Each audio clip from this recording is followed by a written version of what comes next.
जय हिंद साथियों। तो साथियों आज की क्लास में हम देखेंगे सीटेट एग्जाम के लिए पर्यावरण अध्ययन के बहुत ही महत्वपूर्ण वन लाइनर क्वेश्चंस जो आपकी आगामी सीटेट एग्जाम के लिए बहुत ही ज्यादा महत्वपूर्ण होने वाले हैं। तो सभी साथी इस क्लास में हमारे साथ अंत तक बने रहें और जिन साथियों ने अभी तक हमारे चैनल को सब्सक्राइब नहीं किया उनसे मेरा निवेदन है कि वो सभी साथी चैनल को सब्सक्राइब कर लें। तो साथियों शुरू करते हैं आज की क्लास और देखते हैं अपना पहला प्रश्न। हमारा पहला प्रश्न है, विश्व की भैंस कौन सी सबसे बड़ी नदी है जिसे नदी द्वीप कहा जाता है? तो वो नदी है साथियों ब्रह्मपुत्र नदी। साथ में आपको बताते चलें कि ब्रह्मपुत्र नदी का उद्गम स्थान भारत में नहीं है साथियों, यह नदी तिब्बत के मानसरोवर से निकलती है। तिब्बत के मानसरोवर से यह नदी निकलती है जिसको तिब्बत में सांगपो के नाम से जाना जाता है। साथियों तिब्बत में ब्रह्मपुत्र नदी को सांगपो के नाम से जाना जाता है। यह भारत में अरुणाचल प्रदेश राज्य से प्रवेश करती है। इसके बाद बांग्लादेश में इसी नदी को जमुना के नाम से जाना जाता है। बांग्लादेश में इसको जमुना कहा जाता है।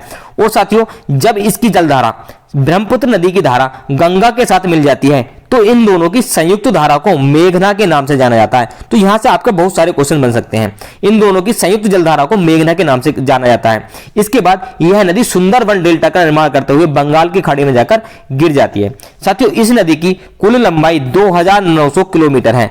2900 किलोमीटर इस नदी की टोटल लंबाई है। अगला प्रश्न देखेंगे, दुधवा राष्ट्रीय उद्यान भारत के किस राज्य में स्थित है? तो साथियों उत्तर प्रदेश राज्य के लखीमपुर खीरी जिले में दुधवा राष्ट्रीय उद्यान स्थित है। अगला प्रश्न हमारा, रोहिला राष्ट्रीय उद्यान भारत के किस राज्य में है? तो रोहिला राष्ट्रीय उद्यान है हिमाचल प्रदेश में। हिमाचल प्रदेश में रोहिला राष्ट्रीय उद्यान स्थित है। अगला प्रश्न देखेंगे, विश्व जल दिवस कब मनाया जाता है? तो जल को व्यर्थ खर्च ना करा जाए, जल की रक्षा के लिए, जल की बचत के लिए 22 मार्च को विश्व जल दिवस मनाया जाता है। भूगर्भ जल दिवस कब मनाया जाता है? तो साथियों 10 जून को भूगर्भ जल दिवस मनाया जाता है। अगला प्रश्न देखेंगे आज की क्लास का, भारतीय प्राणी विज्ञान सर्वेक्षण केंद्र किस शहर में है? तो कोलकाता शहर में भारतीय प्राणी विज्ञान सर्वेक्षण केंद्र स्थित है। अगला प्रश्न है, सर्वप्रथम पर्यावरण सम्मेलन कब हुआ था? वेरी इंपोर्टेंट क्वेश्चन हो जाता है साथियों। तो सबसे पहला पर्यावरण सम्मेलन 5 जून सन 1972 को 5 जून सन 1972 को स्कॉटलैंड में सबसे पहले पर्यावरणीय मुद्दों पर चर्चा के लिए यह बैठक आयोजित की गई थी। इसी वजह से 5 जून को हम पर्यावरण दिवस के रूप में मनाते हैं। अगला प्रश्न देखेंगे आज की क्लास का, कौन सा लवण जल का अवशोषण करता है? तो वो कौन सा लवण है जो जल को अवशोषित करता है? तो हाइग्रोस्कोपिक लवण जल का अवशोषण करता है। अगला प्रश्न है, वायुमंडल में कौन सी गैस अधिक मात्रा में पाई जाती है? तो नाइट्रोजन गैस वायुमंडल में सर्वाधिक मात्रा में पाई जाती है जिसका प्रतिशत है 71%। 71% नाइट्रोजन वायुमंडल में पाई जाती है। अगला प्रश्न देखेंगे आज की क्लास का हमारा, भारत के किस राज्य की कोई भी समुद्री सीमा नहीं है? तो साथियों राजस्थान एक ऐसा राज्य है जिसकी कोई भी समुद्री सीमा नहीं है। अगला प्रश्न है, हमारे देश के कितने राज्य समुद्र के किनारे बसे हैं? तो दक्षिण के जितने भी राज्य हैं ये लगभग 9 राज्य हैं, ये समुद्र के किनारे बसे हुए हैं। अगला प्रश्न है, मणिपुर राज्य में कौन सी झील है? वेरी इंपोर्टेंट क्वेश्चन हो जाता है साथियों। तो मणिपुर राज्य में प्रसिद्ध झील है लोकटक। लोकटक झील मणिपुर राज्य में स्थित है। इससे क्वेश्चन ज्यादातर एग्जाम में हमारा बनता है। अगला प्रश्न देखेंगे, दक्षिण से पश्चिम मानसून काल में किस स्थानों पर वर्षा कम होती है? तो चेन्नई में जो वर्षा होती है वो दक्षिण से पश्चिम मानसून काल में नहीं होती है। भारत में सबसे कम वर्षा कहां पर होती है? तो लेह में सबसे कम वर्षा होती है। अगला प्रश्न देखेंगे, भारत के किस राज्य में सर्वाधिक कॉफी का उत्पादन किया जाता है? वेरी इंपोर्टेंट क्वेश्चन हो जाता है साथियों। तो कॉफी का उत्पादन सबसे ज्यादा कर्नाटक में किया जाता है। अगला प्रश्न देखेंगे आज की क्लास का हमारा अगला प्रश्न है, नई दिल्ली में कौन सा अंतरराष्ट्रीय हवाई अड्डा है? तो इंदिरा गांधी अंतरराष्ट्रीय हवाई अड्डा नई दिल्ली में स्थित है। सर्वप्रथम भारत में रेलवे विश्वविद्यालय कहां पर खुल रहा है? तो जो रेल विश्वविद्यालय खुल रहा है यह बड़ोदरा एक स्थान है गुजरात राज्य में, वहां पर खुल रहा है। अगला प्रश्न है, भारत में सबसे लंबा प्लेटफॉर्म कहां पर स्थित है? तो साथियों गोरखपुर में, बिहार में स्थित है गोरखपुर, वहां पर भारत का सबसे लंबा प्लेटफॉर्म है। अगला प्रश्न देखेंगे आज की क्लास का हमारा, तमिलनाडु के निकटवर्ती राज्य कौन कौन से हैं? तो तमिलनाडु के जो निकटवर्ती राज्य हैं वो हैं आंध्र प्रदेश, केरल और कर्नाटक। अगला प्रश्न है, पर्यावरण अध्ययन में बच्चों को जोड़ने की प्रभावशाली युक्ति कौन सी मानी जाती है? तो किस्से कहानियां सुनाकर हम पर्यावरण अध्ययन में बच्चों को जोड़ सकते हैं। अगला प्रश्न देखेंगे, ओजोन दिवस कब मनाया जाता है? तो 16 सितंबर को ओजोन दिवस मनाया जाता है। अंतरराष्ट्रीय जैव विविधता दिवस कब मनाया जाता है? तो साथियों 22 मई को अंतरराष्ट्रीय जैव विविधता दिवस मनाया जाता है। अगला प्रश्न देखेंगे, खाद्य श्रृंखला के परस्पर समूह को किस नाम से जाना जाता है? तो खाद्य श्रृंखला का जो परस्पर समूह होता है उसको हम कहते हैं खाद्य जगत। अगला प्रश्न देखेंगे, चिपको आंदोलन का संबंध भारत के किस राज्य से है? साथियों चिपको आंदोलन चलाया गया था उत्तराखंड राज्य में। सुंदरलाल बहुगुणा के द्वारा यह आंदोलन चलाया गया था। इस आंदोलन में लोगों ने वृक्षों से चिपककर उनको काटने का विरोध किया था। अगला प्रश्न देखेंगे, किस ग्रह को पृथ्वी का जुड़वा ग्रह कहा जाता है? साथियों शुक्र को पृथ्वी का जुड़वा ग्रह या पृथ्वी की बहन भी कहा जाता है। अगला प्रश्न देखेंगे, मच्छर के लार्वा को कौन सी मछली खाती है? तो गंबूजिया एक मछली प्रजाति का नाम है जो मच्छर के लार्वा को खाती है।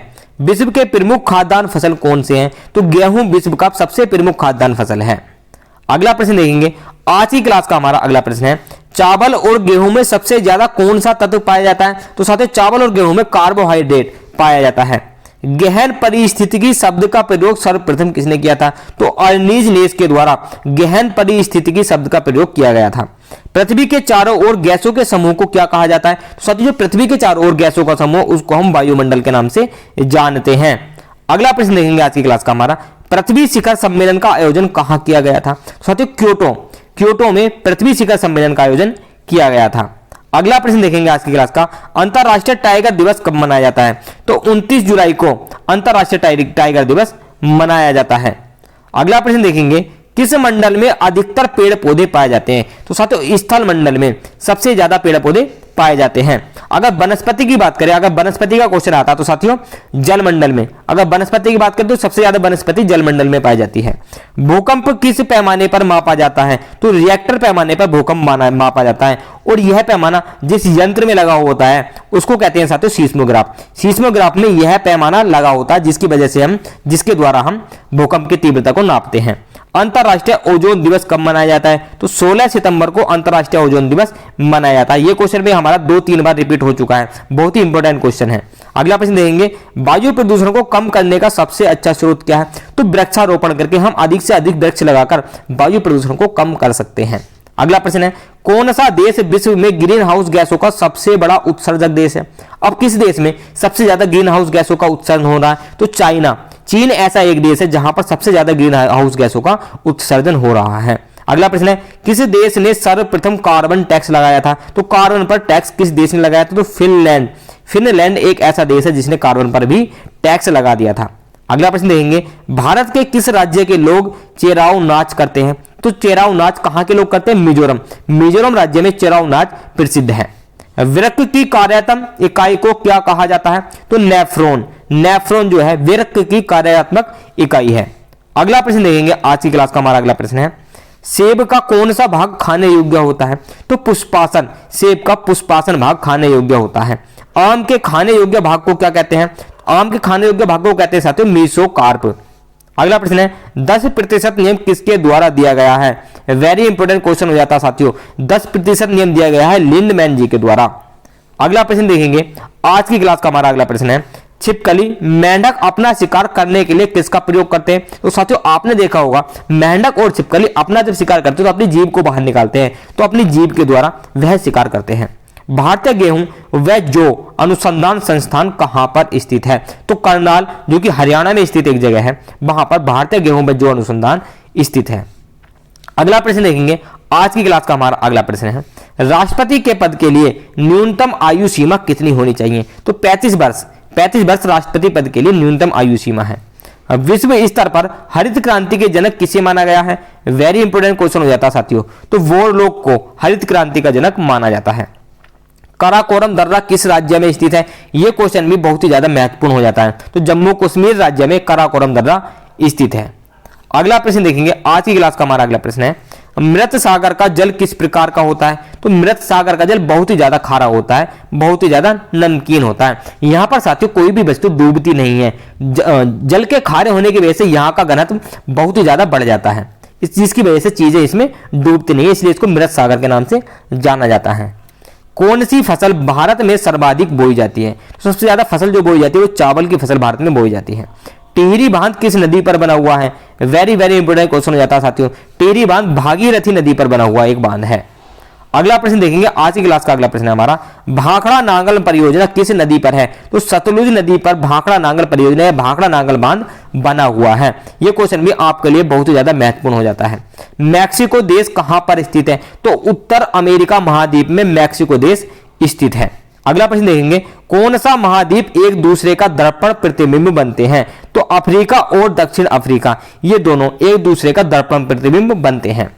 अगला प्रश्न देखेंगे आज की क्लास का हमारा, इक्वेडोर देश कहां पर बसा है? तो दक्षिण अमेरिका महाद्वीप में इक्वेडोर देश बसा हुआ है। अगला प्रश्न है हमारा, ग्रेट बैरियर रीफ कहां पर स्थित है? तो प्रशांत महासागर में ग्रेट बैरियर रीफ स्थित है। कौन सी धारा ठंडी नहीं होती है? तो ब्राजील की धारा ठंडी नहीं है। वह कौन सी धारा है जो एक समुद्री जल धाराओं से अन्य धाराओं में भिन्न है? तो लेब्राडोर नाम की जो जलधारा है यह है एक समुद्री जलधारा है जो अन्य धाराओं से भिन्न है।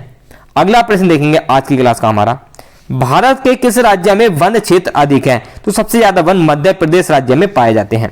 ब्रह्मांड के अध्ययन को किस नाम से जाना जाता है? तो ब्रह्मांड का जो अध्ययन करते हैं उसको कहते हैं हम कॉस्मोलॉजी।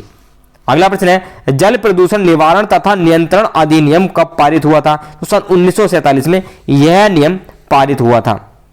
अगला प्रश्न देखेंगे आज की क्लास का, भारत में मैंग्रोव वनस्पति सर्वाधिक कहां पर विस्तृत है? तो सुंदरवन डेल्टा में, सुंदरवन में मैंग्रोव वनस्पति पाई जाती है।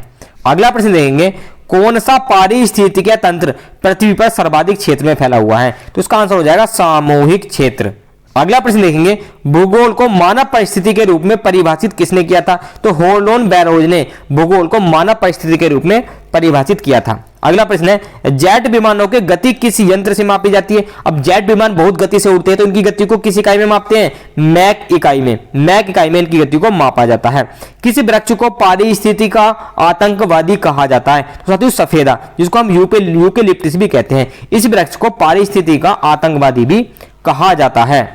अगला प्रश्न देखेंगे आज की क्लास का हमारा अगला प्रश्न है, धुएं से आंखों में जलन किस कारण होती है? अब जब धुआं आपकी आंखों में लग जाता है तो आपकी आंखों में जलन होने लगती है, तो ये लगती है नाइट्रिक ऑक्साइड की वजह से। अगला प्रश्न है, भारत के किस राज्य ने सर्वप्रथम प्लास्टिक थैलियों पर पूर्ण रूप से रोक लगा दी गई है? तो हिमाचल प्रदेश ने, भारत में जो हिमाचल प्रदेश राज्य है इसने सर्वप्रथम प्लास्टिक थैलियों पर पूर्ण रूप से रोक लगाई थी। पृथ्वी की पपड़ी में कौन सी धातु अधिक मात्रा में पाई जाती है? तो पृथ्वी की भूपटपटी में एल्यूमिनियम धातु सर्वाधिक मात्रा में पाई जाती है। अगला प्रश्न देखेंगे आज की क्लास का हमारा अगला प्रश्न है, भारत में सबसे बड़ी प्रायद्वीपीय नदी कौन सी है? तो गोदावरी नदी भारत में सबसे बड़ी प्रायद्वीपीय नदी है। दामोदर नदी किस नदी की सहायक नदी है? तो दामोदर नदी हुगली नदी जो पश्चिम बंगाल में है, पश्चिम बंगाल के हुगली नदी की सहायक नदी है। गल्फ स्ट्रीम क्या है? वेरी इंपोर्टेंट क्वेश्चन हो जाता है साथियों। एक महासागरीय जलधारा है और एक महासागरीय जलधारा है जिसको हम गल्फ स्ट्रीम के नाम से जानते हैं। तो ये थे साथियों हमारे आज की क्लास के बहुत ही महत्वपूर्ण वन लाइनर। तो जो भी साथी अंत तक हमारे साथ बने हैं उनका बहुत बहुत धन्यवाद। और जिन साथियों ने अभी तक हमारे चैनल को सब्सक्राइब नहीं किया, देर किस बात की, अभी हमारे चैनल को सब्सक्राइब करें और साथ में घंटी बटन को भी दबा दें जिससे कि हमारी वीडियो की नोटिफिकेशन आप तक पहुंच जाए। और जिन साथियों को इसकी पीडीएफ चाहिए वो हमारा टेलीग्राम ग्रुप ज्वाइन कर सकते हैं, लिंक नीचे डिस्क्रिप्शन में दिया हुआ है। हम मिलते हैं आपसे अगली क्लास में। जय हिंद।